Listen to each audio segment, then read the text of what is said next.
Photosynthesis हम पढ़ रहे थे। फोटोसिंथेसिस हमने पढ़ा था और वो ये हमने पढ़ा था कि ये 2 स्टेप में कंप्लीट होता है। फर्स्ट स्टेप हमने पढ़ा था लाइट रिएक्शन, आज हम पढ़ने वाले हैं डार्क रिएक्शन। अगर आपने वो वाली वीडियो नहीं देखी है तो पहले वो देखिए, क्योंकि ये वाली वीडियो आपको समझ नहीं आएगी।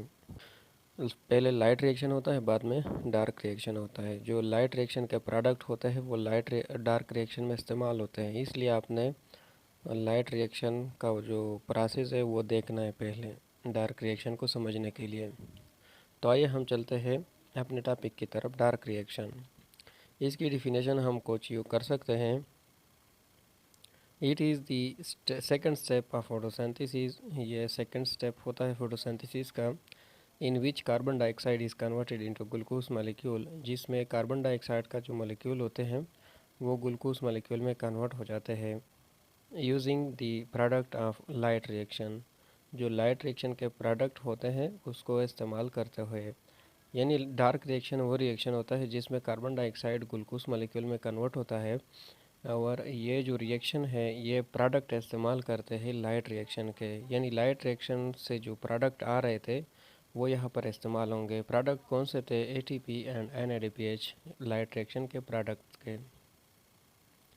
The light reaction is also called light independent reaction.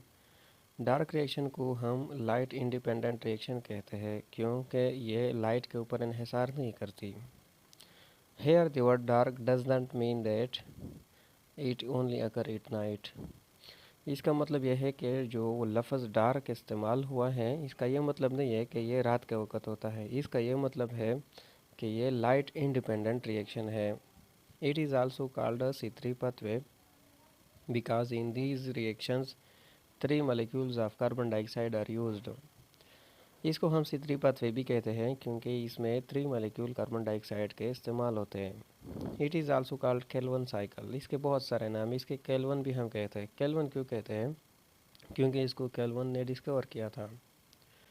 It is occur in the stroma of the chloroplast, हमने क्लोरोप्लास्ट का स्ट्रक्चर पढ़ा था, और जो फ्लूइड फील्ड पार्ट होती है क्लोरोप्लास्ट की उसको हमने स्ट्रोमा कहा था, और ये स्ट्रोमा में होता है। अगर ये आपको याद हो तो लाइट रिएक्शन कहाँ पे हो रहा था? थाइलाकाइड मेम्ब्रेन में हो रहा था। सो रिक्वायरमेंट की बात करते हैं कि कौन सी चीज़ें रिक्वायर्ड है डार्क रिएक्शन के लिए। ATP एंड NADPH, ये 2 चीज़ें रिक्वायर्ड होती है फोटोसिंथेसिस के लिए and provided by the light reaction. और ये कौन प्रोवाइड करता है? Light reaction. जैसा कि हमने पहले पढ़ा था कि लाइट रिएक्शन के प्रोडक्ट को ये इस्तेमाल करती है। और दूसरी चीज़ है वो है कार्बन डाइऑक्साइड। डार्क रिएक्शन के लिए कार्बन डाइऑक्साइड की भी ज़रूरत होती है, और कार्बन डाइऑक्साइड जो है वो एयर से आती है, यानी इन्वायरमेंट से आती है, एटमॉस्फेयर से, स्टोमेटा के ज़रिए से प्लांट लेता है। Product of dark reaction, dark reaction के प्रोडक्ट क्या होते हैं? मेन जो प्रोडक्ट है वो है ग्लूकोज मॉलिक्यूल तैयार होता है इसमें, जो केमिकल एनर्जी के फॉर्म में स्टोर हो जाता है। इसके बाद हम देखते हैं कि साइकिल इसका किस तरह होता है। तो साइकिल में हम देख सकते हैं कि 3 molecule of carbon dioxide and 3 molecule of ROBP, ribulose biphosphate, ये बनाते हैं 3 PGA मॉलिक्यूल। 3 PGA का मतलब होता है फास्फोग्लाइसरेट, 3 फास्फोग्लाइसरेट मॉलिक्यूल। ये 6 मॉलिक्यूल होते हैं और 3 कार्बन पर मुश्तमिल होता है हर एक मॉलिक्यूल।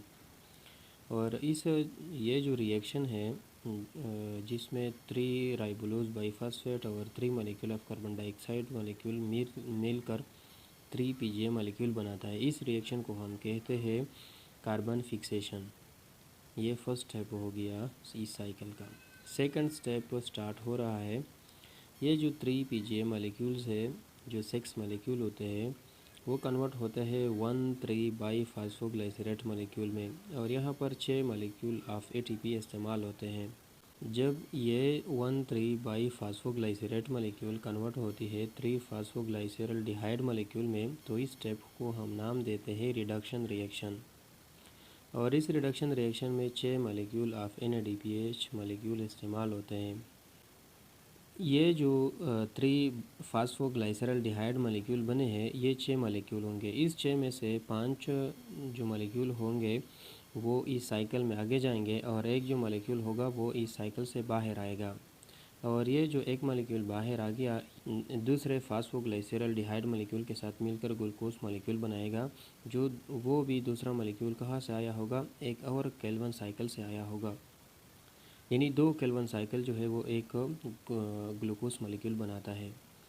और जो बाकी 3 फास्फोग्लाइसरल्डिहाइड मॉलिक्यूल थे वो आगे जाके पेड़ से जनरेट करेगा 3 राइबोलोज बाईफॉस्फेट को, और यहाँ पर 3 एटीपी मॉलिक्यूल यूज़ होंगे। इसलिए इस स्टेप को हम नाम देते हैं रीजनरेशन ऑफ राइबोलोज बाईफॉस्फेट।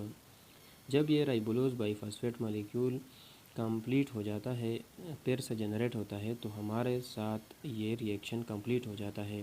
क्यों कंप्लीट हो जाता है? क्योंकि ये स्टार्ट में इस्तेमाल भी हुआ था और यह पेड़ से बन गया। जब ये बन जाता है तो कार्बन डाइऑक्साइड के 3 मॉलिक्यूल आएंगे।